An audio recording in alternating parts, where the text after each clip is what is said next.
In the past couple of weeks, I have had to do a lot of adulting, a lot of growing up, inside and outside of skateboarding. And on my latest video, I've had a comment that says, well, what can you expect from someone who bases their whole persona on hate, not to mention the followers that feed off it?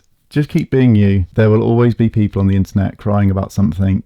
Heck 'em. The end bit's quite funny because SkateWine moaning on the internet, that is also directed at me, I guess. I didn't know anything about the guy before being told that he'd done content on my content, which is great. A compliment to me. But what I hadn't thought about is his past. I thought I would do some research into Gifted Hater. He is well known enough to have someone feature a bio on their YouTube channel about him, which I think's great because it means I don't have to do too much legwork. I'm always thankful for personal development. One of the things that Gifted Hater has brought to my attention is you can actually use other people's content as long as you're adding to the content and not just completely ripping it off. And I use adding very loosely. On this dumb data YouTube channel, I'm now using the new law of fair usage. We went on to dumb data. It starts off. I randomly saw it's like a guy who's doing that, but he's going over like the news and skateboarding. Like somehow. Oh, I saw that too. Actually, where he was talking about Mara. The Gifted Hater. Yeah, I think that's love it. That kid. It's super great. Yeah, he's good. They're talking about Gifted Hater in a very mature and adult-like fashion. They're being positive, and it's kind of funny because it's a theme that runs off of Gifted Hater is that he is a realist. That I have to say I have to appreciate. So they're being positive. They're not going to be positive on the 9 Club. They're not going to say I hate Gifted Hater. What did he say? It was when you said Am shouldn't get paid. Oh, fuck that dude. If you watch skateboarding content on the internet, there's almost no way YouTube content creator, Twitch streamer, Slap message board member. I got banned from Slap Magazine. He's part of Slap Magazine. Now, Slap Magazine is one of the most toxic places in, I don't know if you call it skateboarding because it's on the internet, but I used to post stuff there and I used to love it because the comments were better than any content I could ever create. And so he's part of Slap Magazine and it looks like he's got 181 positive rep. Patreon cult leader and Flow skateboarder, Gifted Haters. Flow skateboarder, I'd just like to note that. Shout out to SCUK Skateboards. Shout out to Pit Viper. Shout out to Lamb Chops. Shout out Beaks Working. Etnies, if you're listening, I'd like to get shoes. We never made it pro. We're both average skateboarders, and that's a true statement. I'm not trying to hide behind that. But I've spent a lot of my life skateboarding. Videos haven't found themselves in your recommended feed, and chances are you're already subscribed. But that's the algorithms and stuff. I think it's another thing to like teenagers' mental health is they think that going on social media they can make it or be someone, and everything within our digital realm now is very much manipulated and controlled, like a lot of media before the internet. February 14th, 2020. February 14th, 2021 is incredible. That, like, he has been around for a year on YouTube, supposedly. A lot of background behind him getting to this point. He didn't just randomly start in 2021, which is another thing to take on board with these people. He's been doing it for what seems like a longer time than a year. One was the day that the first video was posted on his YouTube channel. Yo, what's up, guys? It's my first video.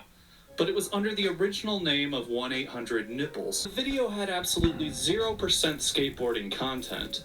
So he starts off as 0% skateboarding content. I think this is an interesting start to what ends up being solely skateboard content. Entirely based on drama that transpired. It transpires that it was solely based on drama, and what I am dealing with at the moment is a teenage drama, and I've been sucked into this drama, whether I like it or not. Just ignore it, move on. Now that I've done my background research, a part of me wishes that I had just moved on. If I'm ever trying to make drama, it's on something that I feel deep down probably needs to have attention brought to it, like sandbags on a skate park when fast food restaurants are open. So there's this TikTok that went viral of some random kid who roasted the art in my house, and he kept bringing up the price of what I paid for the art. And look straight ahead, the Wolf of Wall Street painting. I googled it. This is a $22 poster.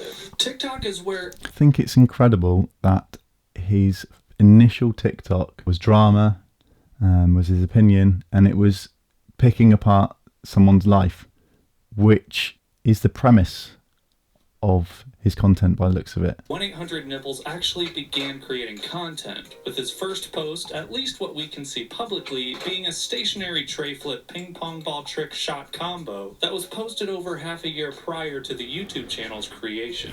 Unique, high skill level skate edits with a hint of ironic satire would essentially continue to be the main types of posts from the 1-800 TikTok account. So he started off making skate related content with satire.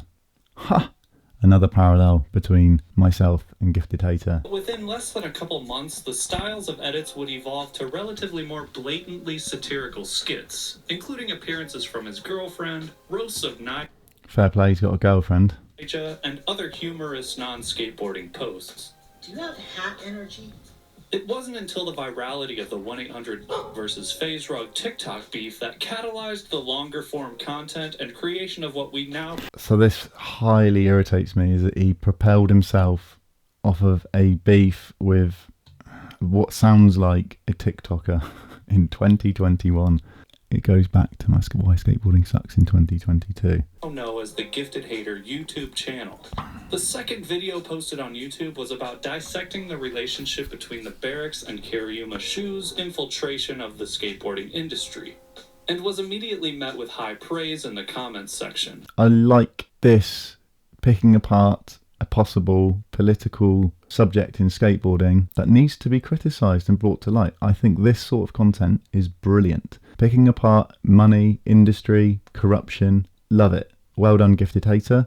And there's a lot of it in skateboarding now. I've just seen the Team USA skateboarding seems to be falling to bits over what now seems to be completely fabricating skateboarding and money. Money's just, it just shits all over things. Some more skate drama, tier list videos. So lots of skate drama. A couple serious video part reviews, and a sarcastic review of submitted parts from Instagram followers.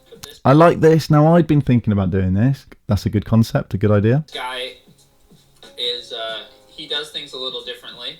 Preceded a culturally monumental edit of 1-800 shedding light on illegal civilization's price gouging practices. Again, shedding light on something. I like this. When you're not shitting on other people and you're actually looking into things that will affect you, be it the skateboarding in the Olympics, brands, relationships with skateboarders, and how they influence children's decisions in life. I think this is great stuff. As the channel grew, Gifted Hater started plugging merchandise, offering stickers and shirts. Money. You need it to survive. So when you do something, and this is in any creative output, when you do something that you love, whether it's art or drama or anything like that, you've got to have connections. If you don't have connections, you've got to make your money somehow. Otherwise, you're going to be doing a 9-to-5 job that you don't want to do. And that's where people who come from an affluent background can put a lot of time into making great art. And people who haven't got any money have to littlest amount of energy after doing a 9-to-5 to put into their art. You can put the hours in if you come from privilege. And that goes back to why skateboarding sucks in 2022. I have, and Gifted Hater has, just living in the US and Britain, so much privilege. I don't want to go too far into it, but our governments have absolutely pilgrimaged the third world. Posting a few more toned down videos, before returning to a scathing take on Mikey Alfred and his brand. This is where I have to say, just don't do it. If there's something with my skate channel generally, I just won't shit on people unless there's an absolute reason for doing it. I don't think this is something in Gifted Hater's immaturity with his fame, his slight fame, is that you can't shit on people because you just don't know what you're going to start. I'm experiencing something that he started, and he didn't even shit on me. He made a generally good video about me. There is intangible Cannabis hat. personality elements to this guy that just completely repulse me, like two positive ends of a magnet. That's how I feel when I watch this guy's videos. My immediate gut instinct. This is really meta. We're watching a Gifted Hater video through a Dumb Data video through SkateWine if you're watching this. So this isn't very nice what he's saying here. Watch this guy's videos. My immediate gut instinct is to get My immediate gut instinct as far away from this dude as possible. is to get as far away from this dude as possible. Now, when you're saying that about somebody else and they're not in on the joke, that's nasty. Which coincidentally is the first video that came across my recommended feed. And YouTube has recommended it. Keep in mind that up to this point, Gifted Hater's channel was entirely talking head content. Entirely talking head content. No video footage of him skating. I don't understand. If you're talented, and he seems to be quite talented in skateboarding, why he's not concentrating on something positive in his life like that? Why is it he's concentrating on drama? Only knew him through YouTube are only aware that there's someone recording themselves in front of a computer with very specifically critical things to say about problems with the skateboarding industry. Which I think, as long as it's generally well thought out, is a great thing, especially if it surrounds branding, corruption, money. With his channel only 3 months old, the subscriber count was still less than 10k. This is a shout out to the Gifted Hater comments telling me that I've been doing this for 7 years and I've only got 1,500 subscribers. My content's just not that great, but I do love doing it, so I'm going to be here for another 7 years. Will Gifted Hater be when he doesn't have any money because skateboarding's died? It's by the likes and comments section that 1-800 was rapidly creating a community that devoured his content and couldn't get enough. His TikTok account was still active, but now that his YouTube channel was monetized, Congratulations. efforts and focus were clearly shifting to the latter platform, where his notoriety for speaking his mind boiled dramatically to a point where he set one of his videos private. I privated the video He's taken the decision to private one of his videos because, in his opinion, he didn't want it to go on affecting people. because it's gotten to a point that I never Check out the dog in the background. intended it to get to. This particular video was centered around a controversial 50-page Slap. Slap forum thread about Nikel's This is it. It's like he's had to private a video from Slap magazine, which is just a toxic place. If he didn't realise talking about things in a toxic place would get a toxic reaction, he's not as smart as I think he is. Smith trash-talking LA skate shop lotties and the related events. A short follow-up video was posted on Gifted's YouTube channel where he announced that he decided to set the video private because he didn't want to contribute to damaging someone's mental health. That's something with social media, is I think that social media is a great tool, a very positive tool, but, you know, teen mental health has gone, apparently, allegedly, has gone terrible in the last few years. Everything in social media is manipulated, and I think if you've got a young mind and you don't realise that, then it can be quite a toxic place. If you're an adult and you like to see photos and you like to see videos that's about content that you're interested in, that's not drama and negative toxic stuff, great. But you can't also censor negative and toxic stuff on these channels, which is a really difficult ball game that these huge tech industries are now having to juggle. A lot of decent points in that video. What I am sorry for is I think that I'm negatively affecting somebody's mental health. He thinks he's negatively affecting someone's mental health, and a lot of his content seems to be based on drama and being critical on other people's lives that he has no idea about. Nearly half a year later, in an interview with Dose Skateboarding, when asked about whether he wonders what will happen if he meets a person he's criticized in a YouTube video, Gifted Hater refers to the Nikel vid, stating he realizes it's possible that if they met in LA, he'd probably get his face punched in. Just to be clear for the record, I don't give three shits. If I saw a Gifted Hater, I'd shake his hand and say congratulations for all the hard work he's done putting out content, because it's not easy. Regardless, the comments section in the update video defended Gifted Hater, stating his take on the situation was objective, giving further proof that a loyal YouTube fan. Now, I've wanted in this video to draw parallels between Gifted Hater and, you can't believe the next person I say, but Trump, President Trump, or even Biden. If you've got a loyal fan base and it can be based on ignorance, then you've got an army of people. And as I've discovered by putting out some of my content, these people can go on forums and comment sections and be quite toxic. That's a parallel that people that like Gifted Hater, in his video reflecting on my Why Skateboarding Sucks, postures a liberal and nice airy-fairy viewpoint. Just because what you're saying you believe to be true doesn't mean that you're not going to end up having a fan base built off of that ignorance. The world at the moment is very polarizing, and I think that Gifted Hater has got a very special ability in calculating polarization and feeding off of that polarization and and capitalizing on it, on these dramas and the way that YouTube and social media works. Another month passed with 6 uploads that found 1-800 leaning into his persona of sharing an unfiltered opinion about the Unfiltered opinion is really, really important in this day and age because we're starting to get a very filtered opinion. And I think opinion's actually a really important thing to have, and everyone should be entitled to their opinion. And on the first day of July 2021, a video dropped that marked the official name change of the YouTube channel, shifting to Gifted Hater. I'm changing my name. My name has the word nipples in it. My name has the word nipples in it. Very professional. Not that I'm going to change it to a professional name, but people have told me they write in my name on YouTube, things don't come up. It's just not really very smart to have your name have nipples in it. It just makes life more difficult in general. Featuring Yu-Gi-Oh! Character Weevil Underwood as his avatar. So his logo's not even made by him. My logo is another joke, another satirical joke, in the fact that I'm a graphic designer, and so I made it in paint. Both spiked beginning in July 2021, while he remained consistent with uploads of tier list videos, interactive hot take edits, part reviews, and one breakdown on Cater's distasteful behavior at Camp Woodward before the next milestone was reached.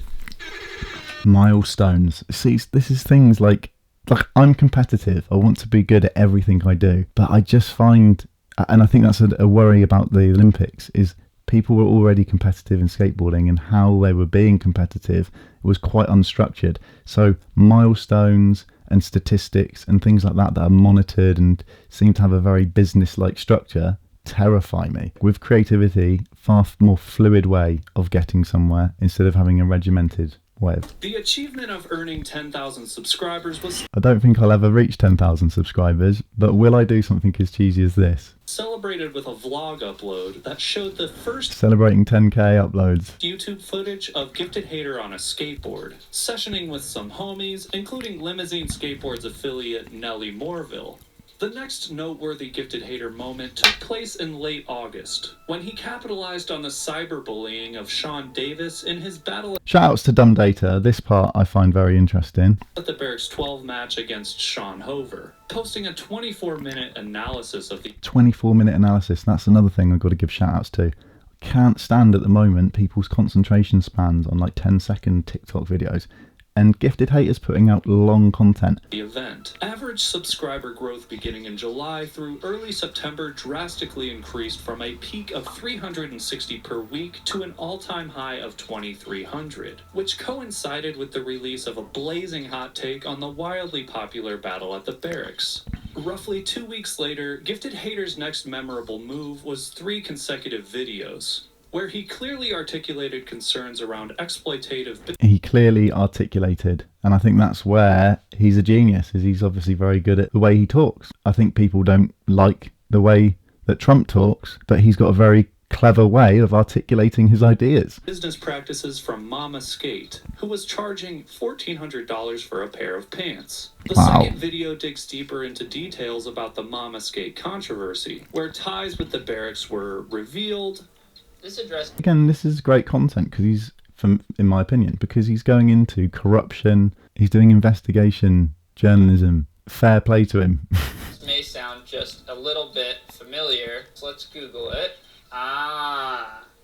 What do you know? This is good. He's creating a story. He's showing you a process of, like, he's obviously already done this, and then he's having to re-record it and go through it with the viewer. It's just very, very intelligent and well thought out content. This is the address of the Barracks. So, Leading to a predictable wall of text from Barracks co-founder Steve Barra. This surprises me that Steve Barra has even responded. He's got annoyed by someone that he shouldn't have responded to, and he's responded to it. He's created drama, he's created a feedback loop, and he has propelled Gifted Haters content further, just like I'm doing right now. And the response is huge. Like, what the hell, Steve Barra? Send an email. But then maybe Steve Barra realises what he's doing, because this is now me talking about Steve Barra and the Barracks, and controversy and people talking about it is views, and it's the narcissistic dream of getting more recognition. And that's another reason why I want to take a step away from this stuff. It's a toxic mirror. Unless you're making a business model out of it, why do it? video bashing Gifted Hater for his approach to getting involved in the skateboarding industry. A 26-plus minute... I have to agree with Steve Bearer though, the way that Gifted Hater is managing to leverage himself into being known is through being a drama queen, a well-formulated, critical thinking drama queen. Response video followed, and things cooled down again on Gifted Hater's channel. Meanwhile, Patreon was becoming a reliable... Why should Gifted Hater put all this time into editing and making these videos for free without having any financial backing? Unless he absolutely loves doing it, which is why I'm here. But at the same time, at the moment I'm freelancing, and actually any revenue that comes in is very gratefully received. Revenue stream, where dedicated fans starving for more content. Starving. I like Dumb Data, his use of language too in this. Gave the content creator even more financial stability. Growth has since reached a point where in any... Now these figures are insane. I would be happy to earn his month's revenue in a year. He has done very, very well. He is very successful at channeling these dramas into money. Given month, Gifted Hater's revenue is more than $5,000 on Patreon alone. I don't know how many videos he puts on Patreon a month. When he put that video up on Patreon, I literally just asked for some sort of monetary terms for using my content in a paywalled subscriptions-based service. That's all I asked him for. And then he got all whiny and said that he wasn't going to pay me. It goes back to my why skateboarding sucks. Like, I don't make a living off of this. To take a small YouTuber's content and make the financial gains that you are making, supposedly, allegedly, that's not a very nice thing to do. It's quite toxic. Monthly revenue for YouTube following his watershed moment of major growth is harder to measure, but can be estimated at nearly $1,000 to $2,000 per month from as early as July 2021. Can't forget about Twitch either, where his gaming and skate video viewing sessions have reached a point where 300 to 400 followers flock to his live streams, subscribing and donating gifts to show their support. These combined income sources might be reaching monthly totals of at least $6,000 to $8,000, and it's no secret that Deluxe's Jim Thiebaud is at least sending Gifted Hater free reel boards. Last Resort is flowing him. He's getting flowed stuff from Reel, this shoe company. If you're that one of these companies giving him free merch, I don't know whether you should be thinking about just guiding him, because he's obviously slightly immature in his approach to some of the content that he's putting out. Who knows what other skate product he's getting hooked up with, while interviews hint that he's potentially living rent-free. This bit is really important. Living rent-free with his parents, having a financial backing where your parents aren't sending you to work because they can't afford the rent, that is privilege, and that's why he's able to, in his adult life, do these videos and actually make it into a profession. At his parents' home in Southern California. Southern California. Of carving his own space in skateboarding through a nerdy yet relevant approach of commentating on the state of the I really like Dumb Data's analysis of this right now. Industry without the politically correct pressure of representing a corporate sponsor, all while being a flow skater, have translated to... I love it, he's flow as well. He never made it pro. Can real skateboards make Gifted Hater pro? That'd make my day a little bit brighter. From free YouTube content to an exclusive Patreon community, found Gifted Hater Very once clever. again shifting his focus. This time from the aforementioned main YouTube channel to primarily his Patreon, where So he's shifted focus from his YouTube channel to Patreon. is only accessible to patrons willing to cough up $10 a month. Content on the main Gifted Hater YouTube channel cooled down significantly for another month after the Steve Bearer comment response video. But sure enough, the drama reignited when... The drama reignited. See, this is the thing with anything, really, with business, with fame, with ticking that thing over. You've got to keep having controversies. You've got to keep having something that's keeping the viewer occupied. Any kind of viewer retention should be based on things away from drama, I think. Drama is a cheap and ugly one, and it parallels to politics and people like Trump. Trump was very good in continually getting drama, and the more attention, the more drama he was causing, the more attention he was getting. All publicity is good publicity. The antic not only got Steve Bearer's attention, but it resulted in an overall disappointing face-to-face rant and borderline hostile situation that Gifted Hater covered in one of his own videos. So he's covering drama. Just easy content that he's intelligent enough not to do. You're looking at gossip, and it's not. Is there any corruption? Is there anything that's being highlighted? Apart from the adorable squabble that arose between the 9 Club and Rad Brat, along with my channel getting a shout out, things really cooled down to a dull roar ever since. I like the way that Dumb Data is going on about the fact that it's now gone down to a dull roar. So am I the next victim of Gifted Haters' publicity tricks that he seems to be using time and time again that are very successful in their terms of keeping people interested in his gossip magazine that he seems to be unfortunately concentrating on, instead of some of the more grown-up content looking at corruption? It'd be great to see a Gifted Hater journalistic view on what's just happened to Team USA, because he's from the USA. If I'm in the UK and something's happened with Team GB along those lines, I'd be covering it, and I would be wanting to find out why it's happened. Don't know whether he's done any content to cover that. That would be interesting. It would be something that's pushing skateboarding to a more positive. Why the corruption's happened, where did we go wrong, and where can we go forward from this? The orchestrated effort of... Instead of saying, this guy's a knobhead because why is he doing that? He's a douchebag. Why? It's a very negative... I mean, it seems that his whole channel is based on negativity. Along with a couple IRL skate park reviews. Skate park reviews. I think I've done one of those. Most people can't do what I did. Tongue-in-cheek comment, and if it wasn't, that's where we're different. Introduced to the first formal display of Gifted Haters' flat ground skills. For me, this is where Dumb Data goes off on a tangent, I think. Relatively dime a dozen novelty skate edit poster to original sketch maker, then... I haven't seen any of his sketches, but I love comedy. Listening to YouTube, where he completely omitted any of his skating, while becoming an influential, if not... I just find it weird that he's not included his skateboarding in any of it. Maybe he doesn't think he can capitalise in on his skateboarding. He can only capitalise in on opinions. 13 to 35 plus year old demographic of skateboarders, making more money than an average pro skate. So that's the point I wanted to make earlier. He is making more money than most pro skateboarders, and all he's doing is talking about skateboarding and shitting on people. Is that a world that you want to bring your kids into? While the scorching hot drama from his YouTube channel hasn't reached the same Scorching high drama, oh my god. temperature since the Mama Skate saga and aftermath, the increase in IRL skate footage could be a sign that Gifted Haters' sights are set on more skateboarding and less Yes, let's do it. talking head content. Selfishly, I get more enjoyment out of the relatively edgy content Gifted originally posted. I think this guy makes a really good point. He gets more satisfaction out of the edgy content than he does out of his skate content. And I think Gifted Hater knows that. That's why he's always made edgy content and not put his skateboarding at the forefront of what he does. For free on his YouTube channel, but also understand his less active posting behavior to capitalize on the exclusivity of his Patreon page. If he'd taken my video from my Patreon and then he'd paywalled it, that would be a level playing field, I see it, in my opinion, as.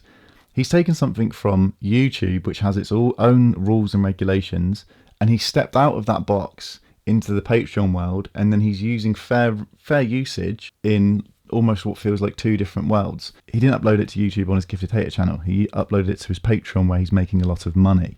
Which is where the money flows most heavily and reliably. Where the money flows most heavily and reliably.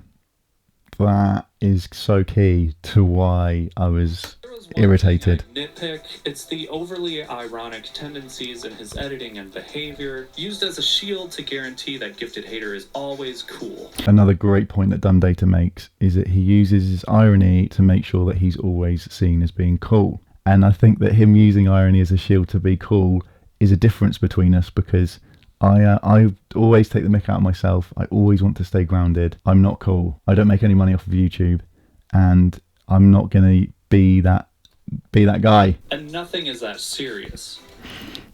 But when you're a narcissistic gamer nerd... That is the most crucial bit that hurts me, is that I started all this off and it was narcissistic. I think that's why I want to take a step away from being in front of the camera and just film and make films and stuff, because it's telling a story.